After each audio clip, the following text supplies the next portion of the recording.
After the excitement of the Blitz prelude, everyone was hoping for an equally dramatic first round of the classical games of Norway chess. But it was a fairly calm start to the tournament. I'm going to take you through two endgames. First of all, the encounter between the number 1 in the world and the number 2 in the world, Magnus Carlsen with the white pieces against Wesley So. Well, this is interesting because Wesley has been playing some great chess this year. Carlsen played a fairly calm opening, had a very slight advantage, and tried to squeeze something out of this. But Wesley defended very stoutly, and they reached this endgame finally, where Carlsen had won a pawn, but there are so few pawns on the board that, of course, it's a theoretical draw. Carlsen made one last bid to win. He would like to play King H5 to put a bit of pressure on this pawn, but Wesley didn't even allow that, trading off into a king and pawn endgame. And then King G6. So if White now plays King E5, then H5 will exchange a pair of pawns, and that's just a draw. So Carlsen played H4, and now King F6 blocks out White's king. Very important. Now, of course, G5 is just a draw. But Carlsen tried King F3. Now, that's a very tricky move indeed. And this is very instructive, actually. Black can lose this position very easily. For example, if one plays a careless move such as King E5, then White gains the opposition, King E3. Let's say King D5, King F4, King E6, King E4, again the opposition. If the king steps to D6, then White's king goes to F5. So the king steps aside this way, but King D5. And now you can see the black king is getting squeezed. Here, H5, well, it's over now, of course. King here, and White is going to win that pawn, 2 pawns up, that's the end. So, in this position, you have to get it right. King E6 also loses, that transposes that last variation. White gains the opposition. So the only move here is to play King F7. So Carlsen tries something similar. Of course, if he steps forward again, King F6 or King E4, King E6, White's king is blocked out. So King E3, he's still trying to trick Wesley. So again, King F6, King F4 will win for White, or King E6, King E4 gains the opposition. So Wesley just steps to the side with the king and just waits.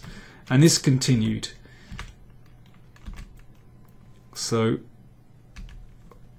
there we are. And now in this position the king can come back. White's king is still blocked out, and here they just shuffle back and forth. And that was that. A draw. Tricky stuff, but Wesley was up for it. Okay, it's not too complicated when you know how. Now, the other game I'd like to look at is Hikaru Nakamura against Anish Giri. This is quite a long game, and we joined the game after 46 moves. And Nakamura has slowly asserted himself in this game. He had the advantage of bishop against knight in an endgame from quite early on. And here you can see he's made considerable progress. King is better than black's king. It's further up the board. The rook, of course, is on a fantastically active square, tying down black's rook to the defense of this pawn.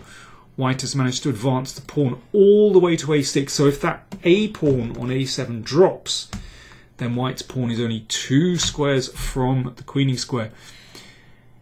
White has the advantage of bishop against knight. Now in this position that is significant because of course there are pawns on both sides of the board, and that's an ideal situation for the bishop.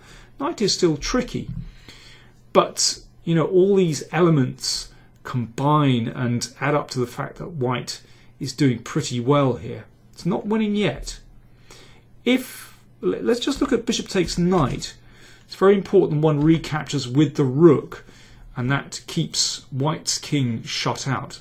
It's a bit like the last game, and black can hope to survive that position. So Nakamura here played h4.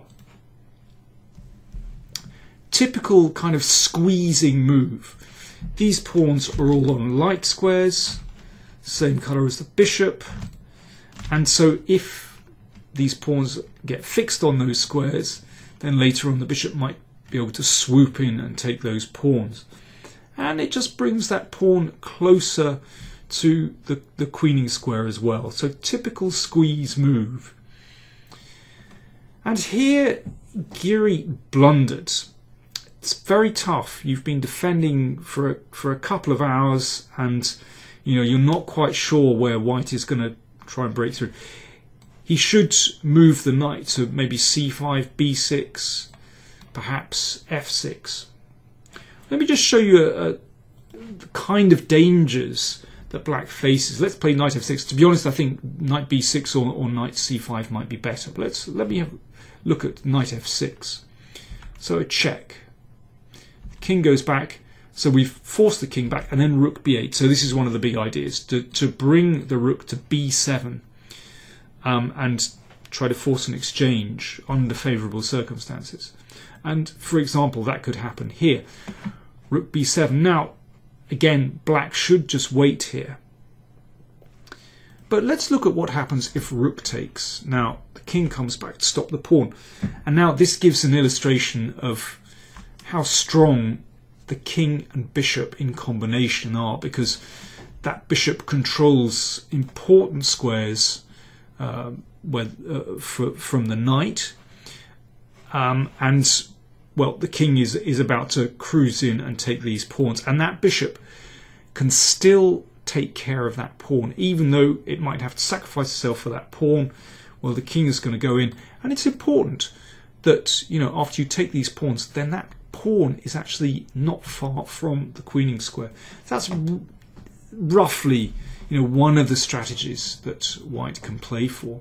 But very long way to go still after one of these moves. But instead of moving the knight, Giri played the king back to e7, and that's a clear blunder. Nakamura seized his chance, and now he exchanged on d7. He played bishop takes knight. So in this case, the king is able to gain ground, and objectively this is probably lost now. So white does this shuffle again. This is highly unpleasant. And now, well, if check again, the king can come in, and then rook here, and this is going to be a winning king and pawn endgame. Giri tried king f6, and the idea of this was after rook b7 to check and bring the rook behind the pawn. So he's given up that pawn. Well, he had to. And now he's looking for counterplay over here. Maybe he can take some pawns. But the problem is that this pawn is too close to promotion. And that means all white really needs to do is bring the king across to support the pawn, and it's through very easily. And Nakamura's technique was up to the task. So he doesn't worry about those kingside pawns.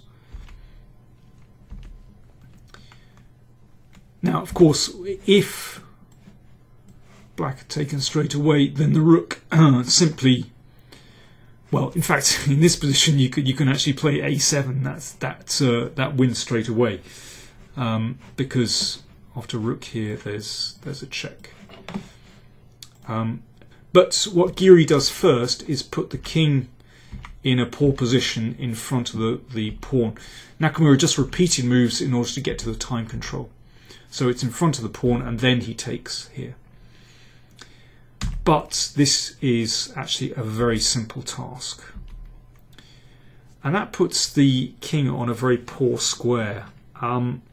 If it comes up the board, then this is very, very simple, because black can't even break with g5, because then it's a rook check to take that pawn. So in this position, after the check, Giri came back. Doesn't matter that this pawn drops, because actually the king is pretty close here, as we're about to see. And after rook here, the rook interposes, and that's even better than queening straight away. And in this position, Anish Giri resigned. So the only thing for black to do is to bring the rook back, stop the pawn, or to give up the rook. But of course this king is very close, and that pawn is going to drop, and that is the end of the game. So very efficient technique from Nakamura. So this was the only decisive game of the round. Hikaru Nakamura, really, he's on pretty good form this year. He won in Gibraltar. I mean, that's an incredible achievement, winning that open tournament for the third time. He also won in Zurich, the Zurich Chess Challenge, and I witnessed at first hand how well he was playing. He's played so far this year, since February, he's played Gibraltar, the Sharjah FIDE Grand Prix, he's played the US Championship, Zurich Chess Challenge, the Moscow FIDE Grand Prix, and now at Norway Chess. That's 6 tournaments in the space of, well, roughly 4 months. So he's really playing himself into form. Great stuff. So Hikaru Nakamura takes the early lead. Round 2 tomorrow. Do join me again for my round report, and well, it's going to be an absolutely fascinating tournament.